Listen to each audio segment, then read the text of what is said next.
Hello and welcome to Straw Message here from BBC Radio 4, a guide to the use and abuse of political language. I'm Armando. And this week I'm joined by current host of the Today programme and Radio 4's Radical podcast, Amol Rajan. You said it with such elan, as if almost you were looking forward to me not being the current. No. And I'm not offended in the slightest. No, but you are, you are.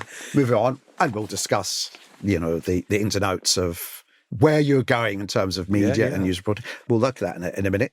But the phrase we're going to discuss this week is only the fake news would come up with this, which is something Donald Trump said this week after he deleted an image of himself, which he claims is him not dressed as Jesus, but dressed as a paramedic, but in white cloak and glowing hand as he touched the forehead of a sick patient. It's so weird that, Amanda, because when I looked at it, I thought he was trying to depict himself as Jesus. I mean, I don't know why I think that, but... And that's, you see, because you are still in the fake news media landscape, and that's where you're coming from. Absolutely. That's how, people outside that tiny little landscape could see clearly he was some form of ancient paramedic. And he was... bringing, And was in no way trying to borrow from the Christian canon visually. No. That said, there has been... We discussed this in some length with Hugo Rifkin last week, the use of religious language in politics. And his spat with the Pope has now blown up, which is not a phrase that the Pope would endorse, but Trump certainly would. And he said something interesting about the Pope. He said, he isn't very good on crime. He's very liberal. And it's that thing of Trump wanting the Pope to be two different things at once, which is telling the Pope to keep out of politics, but on the other hand, he should have policies on crime. Yes, exactly. Never mind feeding the poor or reforming the Vatican. Is very Where important. are you on European alignment? Yes, exactly. Where does he stand on the Schengen Treaty, for instance? Exactly. Free movement. Exactly. It's just bizarre because the use of Trump's, the religious imagery and the religious language that he and Hegseth have been using is almost like an attempt to raise them out of the day-to-day hurly-burly of Yahoo politics into a higher level. And meanwhile, the Pope is saying, I start off from, not a higher level, but from a spiritual plane. But it's important that spiritual plane engages with the hurly-burly of the everyday. And they both feel they've got God on their side. But one thing he hasn't, it's to the best of my knowledge, who knows by the time people listen to this, he hasn't yet given Pope Leo a kind of two-word slogan like Sleepy Joe or Gavin Newsome. Yeah. And I have to say, and this kind of goes back to British tabloids, he is masterful at that, Trump. I mean, Sleepy Joe really worked because you knew who he was talking about and what he was saying. And the first election for his... Crooked Hillary. Little Marco. Who's now the kind of go-to guy. Little Marco. And they seem to work because part of you kind of agrees with the choice. Not agrees in terms of why he's targeting them, but agrees that he's done that one quite well. He's summed them up quite well. Well, Sleepy Joe worked because it spoke. There was the thing with all conspiracies is they only need to be sort of 1% true, for there to be enough for you to run with. And in the case of Joe Biden, and indeed a story that I'm sure you've discussed on this brilliant show before about Hunter Biden, the trouble is there was a little bit of a cover up. There was something there, and there was something that the Democrats were trying to hide, and that he only needs to be 5% right, including with the fake news media, which I'm part of that, for it to run. But why he would pick some battles, you could see why he'd pick an enemy of the mainstream media or fake news media. You could see why the radical Democrats. Why would you make the Catholic Church? God. Now here's a question: do you not think that's because he doesn't really know what he's going to say next?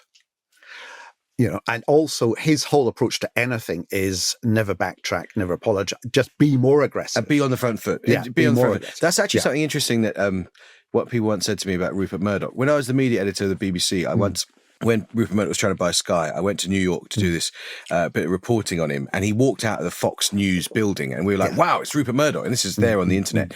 And Rupert Murdoch got in this car, and I sort of basically doorstepped him, and he immediately shot back by saying, you should be worried about the BBC.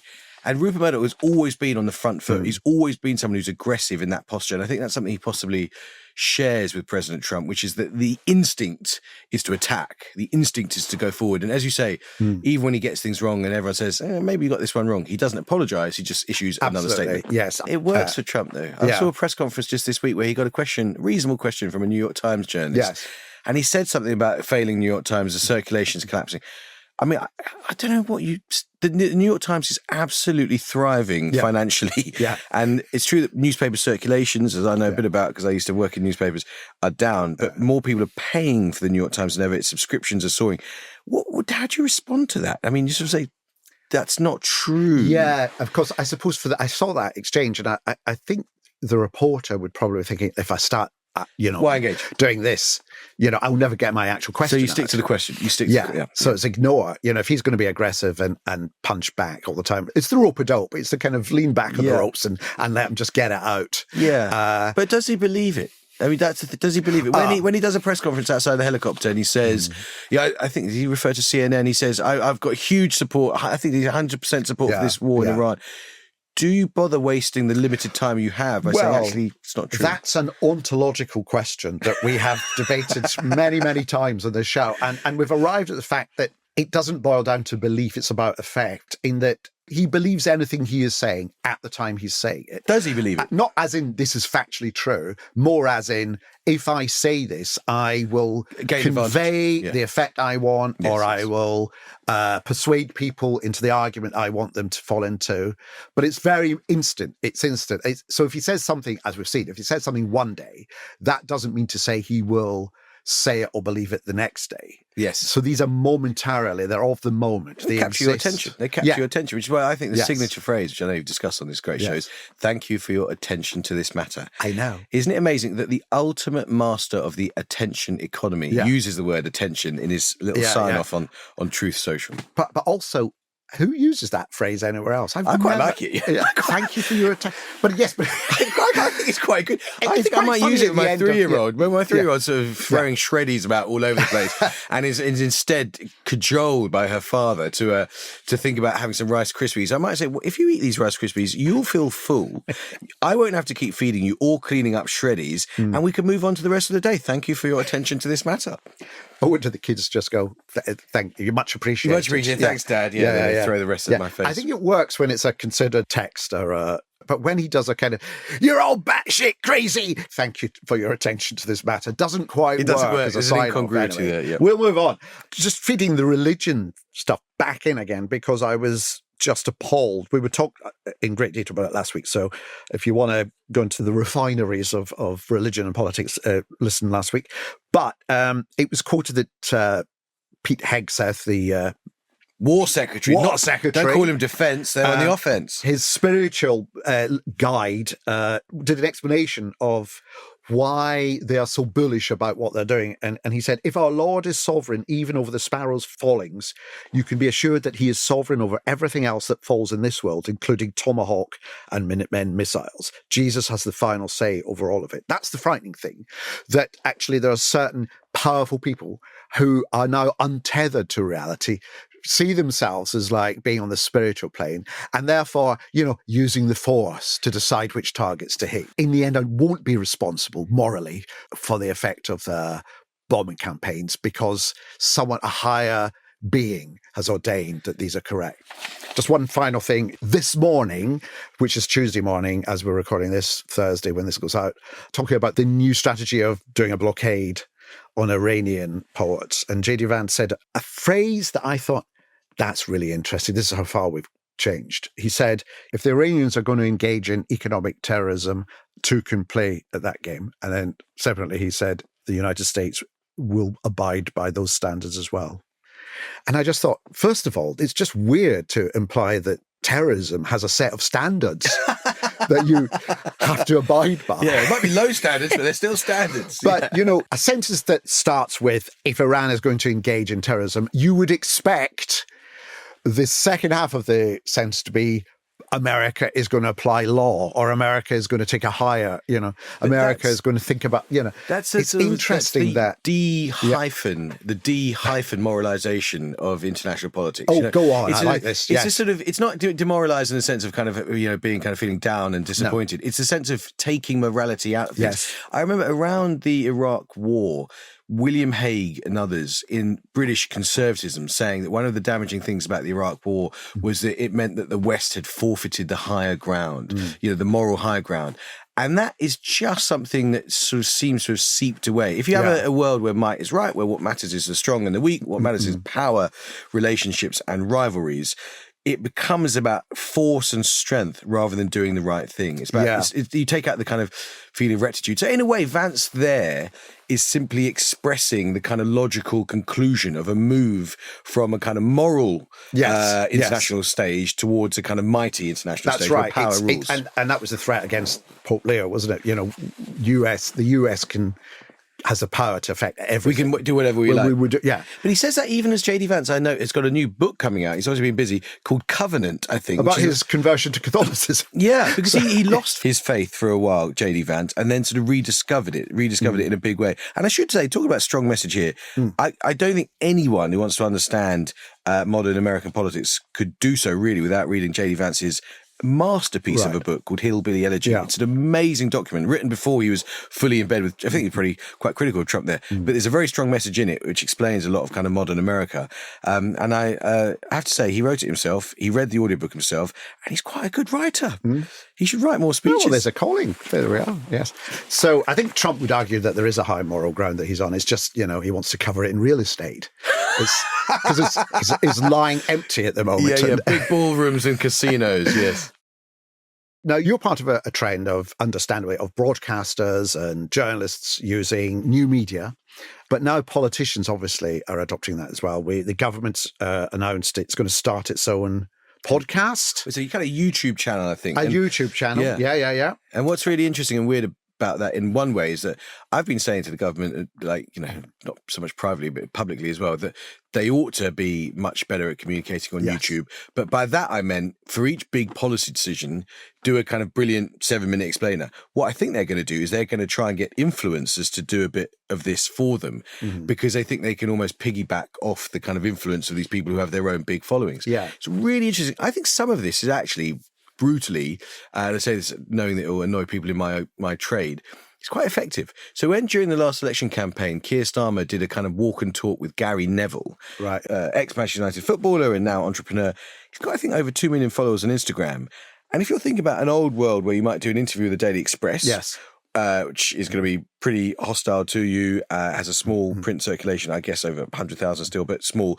Or you're going to do a friendly chat with Gary Neville, who's got a huge influence, and that clip might go viral. It's quite straightforward what you would end up doing. Yes. Although, to be devil's advocate for a bit on that, it does recognise a kind of growing trend of politicians finding, I can see why, a friendlier outlet. Oh, absolutely. And therefore the temptation to avoid anything and circumventing that might be a little bit more inquisitory. So circumventing the old friction. And that, by the way, is a kind of cultural change, which has very profound implications, right? So either they could find someone now, you could find someone who's friendly, a Gary Neville to do a walk and talk, or you could find a podcast which is friendly, or you can just do the straight piece to camera where you're just absolutely down the lens, I'm going to communicate with you directly. And Nigel Farage, by the way, if he was in a very alternative life, a BBC broadcaster, he's the master of the piece to camera. I mean, he delivers these things off the cuff, total fluency, doesn't drop a syllable, 5 minutes, and he's a very effective communicator straight down the barrel. I mean, the thing we've picked up on a lot of our kind of guests on the show when we've asked who's the most effective communicator, I've said Nigel Farage, because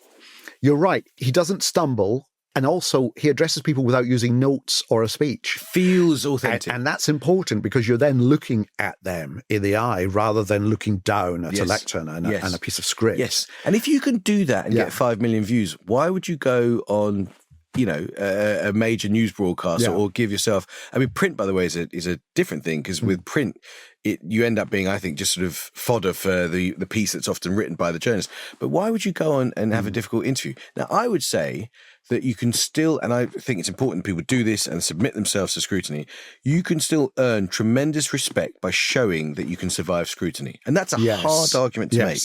But I remember when David Davis, the Conservative MP, a few years ago, made this curious decision, I think you could call it, to call a by-election in this constituency where he was an MP. He wanted to make a protest about civil liberties. That's right, yes. Halton, Price and Howden. And very good. And David Davis, I remember he told me, and Nick Robinson, on this podcast that we did, he rang up the Today programme and said, I want the 8:10 slot and I want to be interviewed by John Humphreys. He wanted that scrutiny because he thought it would help make him look good if he survived it. Did you get it? I think he did. Yeah. I think he did. I don't know what the reputational upside or downside was, but that is a cultural value, this belief in scrutiny that I hope we don't lose, because I think, believe it or not, scrutiny is fundamental to democracy and actually making you feel like you know what's going on. It's absolutely crucial. Often when I'm asked, do you worry about offending people? And I don't set out, in terms of what I write, I don't set out to offend. I set out to write about what I find interesting. My question back is, what's wrong with being offended? As in, your set of beliefs, whether they're political or religious or social, whatever, should be able to withstand criticism and indeed jokes about them. Absolutely. And if we don't kind of learn, if we don't develop the kind of the hard skin of being able to take a joke or to take a criticism, then we're a little bit lost. And that's why, I mentioned Farage, but it happens a lot across the spectrum. When politicians are challenged, there's a slight kind of, why are you asking me this? How dare you? Or why are you making a joke about me? Don't you understand this is serious? There's a sort of thin skin. But what does it say about someone who says you must not offend me? It says that they have a very low opinion about themselves and they don't think that they've got the strength to withstand that. Whereas someone who can go on, and I don't mean take it, it's not, we're not talking about, we're not about words doing violence or physical threats. We're talking about real scrutiny. And there's a job, by the way, very important job for the broadcasters themselves to make sure people get a fair hearing. But it's not, and of course, it's not just Farage. We've got this Zach Polanski, who's a pretty effective communicator, must be, because he's growing very fast. He's got his own podcast. He's got his own podcast. I think it's called Bold Politics. Do you remember there was a prime minister? He dances a lot. He dances in Trafalgar Square. Yes, exactly. With the new MP for the Green Party. Yeah. Alongside him. There's a former Prime Minister of this country, Armando, called Liz Truss. Now then. She's got a YouTube show. The Liz Truss Show. And I imagine, I haven't yet watched it. I'm looking forward to subscribing on YouTube soon. I'll be very... Actually, do you know what? I've looked at the figures. No one has yet watched it. Really? Hasn't she got a decent following in America? Yes. I mean, I've looked at the figures, and Liz Truss, at the time of recording, has 27,000 followers on YouTube. That's interesting. Okay. Yeah. And it's interesting, this phenomenon of politicians becoming, as it were, podcasters, of corporate CEOs doing it. And if you're Zach Polanski, it's a bit of fun. You can generate a community online. Oh, yeah. And you know what? There's some of them who might actually make a bit of money doing it. I'm not dissing podcasts, since that's precisely what I'm doing right now. So I'm not... I'm not dissing, but I just want to pick up on that, suspicion that for some politicians it might be an easy option. Sure. I think Reform UK have also got a podcast, and they've also got, I think, in the new environment with the advent of a channel called GB News, a place which is likely to give them a hearing which they think that they won't get elsewhere. Yes, I mean, I think the real test will come in the general election when, and we remember already Andrew Neil saying, where is Boris Johnson during the 2019 election, was it? Or the 2019. And he said, if he can't deal with me, how would he be able to deal with Putin? And exactly. And that was quite a remarkable moment, because that was Andrew Neil on BBC One offering an opinion piece, really. Yeah, down the barrel. It done very subtly, but it very, very clearly about just exactly what he thought of Boris Johnson not showing up. Yeah, and I think Andrew Neil is the greatest ever at that particular kind of interrogation, which is the political interview. I think he's masterful at it. Yes. Absolutely across the brief.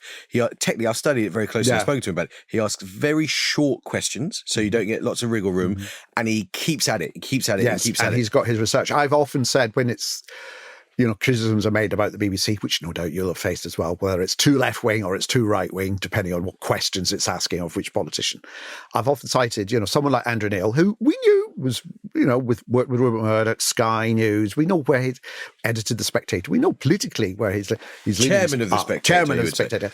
But you are allowed to have political opinions and yet be an objective journalist or an objective broadcaster. And that was his strength, I think, that when he was interviewing people, there was no preference as to which type of politician he would give an easy ride to. He was an equal opportunities interview. And by the way, what a benefit to our society, what a win for our public domain and culture to have Andrew Neil interrogating George Osborne about his budget and Angela Rayner about tax, and I hope one day Zach Polanski and also Nigel Farage. And you, as a voter, you want to see that. And I would just say to the politician, if you duck that, I think there is a sort of democratic duty to submit yourself to that stuff. Have you found that, if you're giving like a politician on the right a hard time, do you get the complaint that the BBC is now a leftist institution, and then interviewing someone of the left and be told, this is another Tory BBC? Absolutely get it from both sides. And I know, because I've spoken to those involved, that a lot of people who agitate, particularly on certain social media platforms, to give you hell will do so knowing that if they make enough noise, it puts a kind of pressure on the BBC for you to kind of come in this direction. And by the way, if you read that stuff, I think the grown-up thing to do is to reflect on it. Maybe I did get it wrong. I don't get every interview absolutely right. Yeah. But if you could sort of reflect on it and say, did I get this wrong? Did I interrupt too much? I often listen back.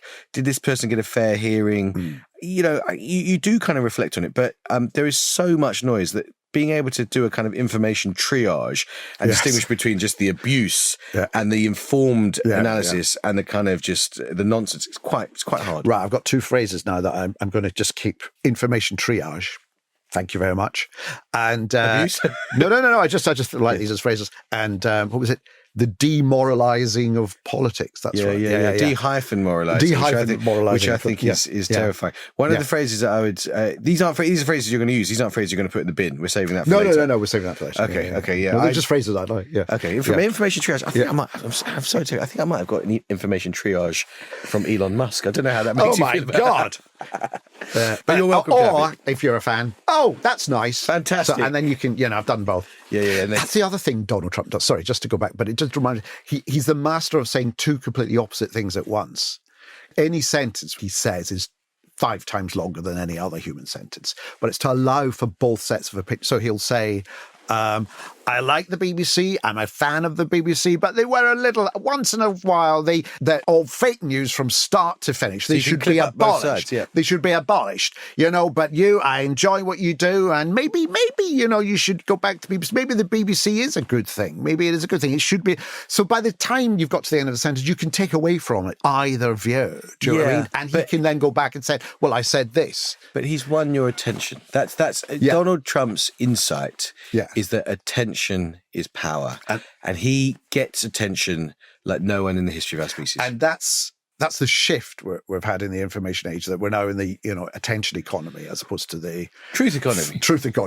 But am I just a fuzzy old romantic? No. I think that in the 1980s, you're a fuzzy new romantic. A new romantic, exactly. Which they were around in the 1980s. But wasn't there a time when there was a cultural and, with a short gap, a kind of cultural and therefore a commercial value to getting things right? The truth would be the thing. And now it's the race to get the headline, isn't it? It's the headline that captures the attention. So engagement. If you can say something that's a bit weird or untrue, odd or untrue, but it then gets the headline, then you've won. The headline then becomes the currency. Yeah, and the fact that you can measure it's a great thing that we all have this huge amount of data, but the influence of data, and by the way, I think we should have even more data. We should all be much more informed as journalists about the metrics, engagement, the demographics of people who are reading us or watching us or listening to us.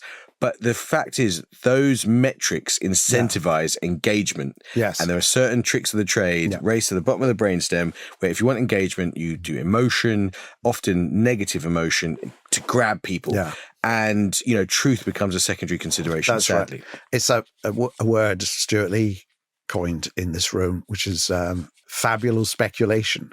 If you speculate about something, so you don't have any evidence to support it, but you speculate about something, that speculation in itself brings the idea into debate, and therefore people treat it almost as if it's fact. The pattern of it is something like, I'm not saying that our water is full of poison placed there by elves. I'm not saying that at all. I'm just raising that as a question and quite important question that we should be looking at.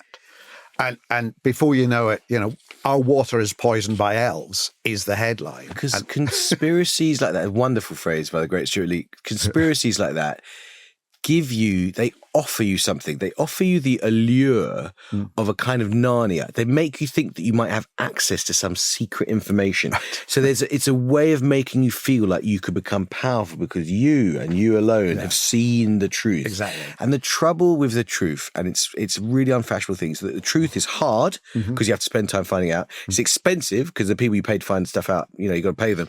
And it's boring. It'd be much more interesting if the moon was made of cheese. In fact, it's made of just kind of rock, and that's kind of boring. And tabloids, I'm afraid to say, have made huge amounts of money, but also had huge amounts of fun with just giving you slight invention. Yes. It's David Miller never wore those socks. Did Freddie Starr eat the hamster? Yes. We'll never know. But yes, we mustn't relax and say that the old media was always the accurate one. Totally. It's the new media that's coming up with the inaccuracies. No, totally. I just a simple thing. I mean, no doubt you've seen it happen as well. I wrote a thing in the New Statesman ages ago about it's all saying something like politics is almost like too crazy to satirize, but here's what we should be doing about it in terms of if you want to bring comedy. But it's just that phrase, too crazy to satirize, kind of came out. So now I get everywhere I go. Man behind the thick of it, and Alan Partridge I couldn't write the thick of it now because the world is, nobody likes jokes, it just becomes a kind of whole... Don't you get despondent about that? Don't you get dejected by that? Not like that, because I can, on shows like this, I can tell that story. Yeah. Have you been contorted by a headline? Oh, my goodness, yes. Well, there was one actually quite recent example. It's quite funny. I don't know if anyone listened to this, had the pleasure of listening to Charles Brandreth's excellent Rosebud podcast. And I went on there. We had a conversation about whether or not I would sort of go to India. And he said, would you sort of want to conquer India as you brilliantly conquered England? And I'm pretty sure...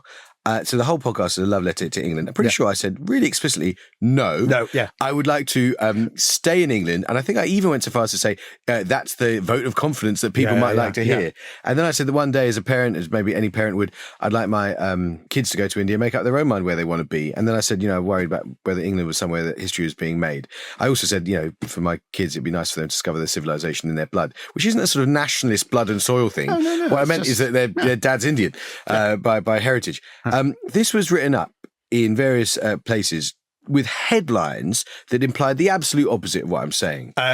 BBC broadcaster considers relocating family to India. When I said... you said, I've made a decision based on a lot of thought not to. And I want to be really clear about one thing. I feel this really strongly. I really, really, really, really don't want people to think I'm complaining about this. Because to be honest with you, Armando, I'm actually at a stage where I spent 10 years in newspapers. I was the editor of The Independent. I've gone through the keyhole on this, and I'm long past thinking that what is written about me will be true. I just find it funny when you know what they've done. I thought their get out was BBC broadcaster considers relocating. Considers did a lot. Because you were asked the question. So we know how this works. So A, the considers does a lot of the work in the headline. And secondly, they could say, in the story, in the article, we've got the actual quotes. But as we know, a lot of people look at the headlines and don't look at the rest of them. And we know that because I've literally, as I sit here before you today, we're now on sort of day 5 of that particular cycle. So hundreds of comments on social media saying, go back to your own country and that racist stuff. Never read the comments. Never read the comments. And by the way, I get lots of letters which are very, very racist, and that's I'm long past caring about that. I'm now at the stage where people have been writing letters into the Times. There are comments under the Telegraph piece, there are comments on the Mail piece. And I actually, one thing I would say, which is sort of from the heart, is I really hope, I'm not going to name the journalists involved because I don't, as it happens, know them. I really hope that in the kind of quiet moments, I really sincerely hope, as I've made mistakes in my career, that they would look back at the article and maybe they'll go and listen to the original, what I originally said, and they'll just ask themselves, what am I doing here? What am I doing? Is it worth it? Is it worth it? I have really kind of basically misrepresented someone. And by the way, the evidence for that is not just my analysis and your objective analysis. You've said what you said. I'm now at the stage, day 5, where lots of people who are listening to the original podcast are getting in touch with my mum on WhatsApp saying, but there was this story in these papers that said Amol was leaving. I listened to what he said, and he's not leaving. And my mum's like, what the hell is going on here? And it's just, but it's created a lovely 5-day cycle. Content, lots of attention, lots of engagement. So you could monetize that. You can monetize that. And I fully intend to. I once, when I was at the BAFTAs, because the thick of it being nominated, but I knew we weren't going to win because we had won it before, but I was dog tired because I just finished doing Veep, and I was really tired, and I thought I ought to go because it's a BBC show, we've been nominated. I knew we weren't going to win. I think it was either going to be W1A or maybe it was 2012. I can't quite remember. But it was their year; they were going to win it. So all the way through the BAFTA ceremony, I probably was half asleep. But when it came to the announcement of the award, I knew because there are cameras on you. I had to look away and smile, and I consciously was smiling all the way through it, smiling all the way. Next day, in the Daily Telegraph, it went, prize for worst loser goes to Armando. It was a picture of me looking really tired, which they'd taken from earlier in the broadcast. But, and that's when I thought, that's what happens. From the heart, tell you, I really struggle with this because one of the experiences that I've had, and this is a show about political communication, one of the experiences I've had in quasi public life is that the more you know about the stuff that's written, the more you realize that what's written is often wrong, and it's hard not to go from that and extrapolate. It's knowing too much, isn't it? It's knowing too much, but also it's hard not to feel quite down on journalism, and I really believe in journalism. Somebody telling me, an academic telling me that it's hard for mature students to sit exams because they know so much than the question is kind of implying. Yes. Do you know what I mean? It's like, discuss the rise of Napoleon. Well, was it a rise? I mean, it was they know too much. They've seen too much of the world. We've not got much time. We ought to do any phrases or patterns of verbal behaviour that you'd love to consign to the furnace. So a word that I've banned from the Today programme, and I think some of my colleagues know about this, but I'm trying to ban the word Shakespearean. Shakespearean is to me the definitionally most imprecise word in the English language, and therefore I think it's unbelievably lazy to use it. And there's a certain columnist or two that used to use it all the time, and they talk about the Blair Brown dramas, Shakespearean. Do you mean the Shakespeare of revenge with Othello and Iago? Do you mean the Shakespeare of romance, Romeo and Juliet? Are you referring to one of his 38 plays or one of his thousands? Are you saying they dressed up as girls to win over the love of? No, what's happened? Yes, is this Twelfth Night or is this the comedy of errors? With an ass? So Shakespeare, I hate Shakespearean. This didn't go very well because the columnist kept on using it. I also, back in my newspaper days, banned pictures of George Osborne in a high-vis jacket. He only ever went out to factories to be pictured on the news in a high-vis jacket. And I said, no, we're not going to do that. The words that I would ban from broadcasting today is, I'm not going to give a running commentary. I'm not going to go. Yes. Hate it. That's precisely why we've booked you. We would like your thoughts on what's happening now. I hate. Do you know why I hate it? Because there's a real trend, started under the Blair government, I think, a real trend of when you're in trouble in politics, you announce an inquiry. And the reason you announce an inquiry is because throughout the period of that inquiry, which might, by the way, take 6 years, you can say, well, I don't want to prejudge the inquiry. I'm not going to give a running commentary. Don't tell me you're not going to give a running commentary. You can't kill this story about the fact that you have done something absolutely terrible by saying, we've got to wait until this ridiculous inquiry and then you get the bad news in one day. That drives me completely and utterly balmy. A bit like the habit, God, you got me going here. A bit like the habit of saying, well, that's a question for the Prime Minister, or that's a question for the Defence Secretary. I asked you.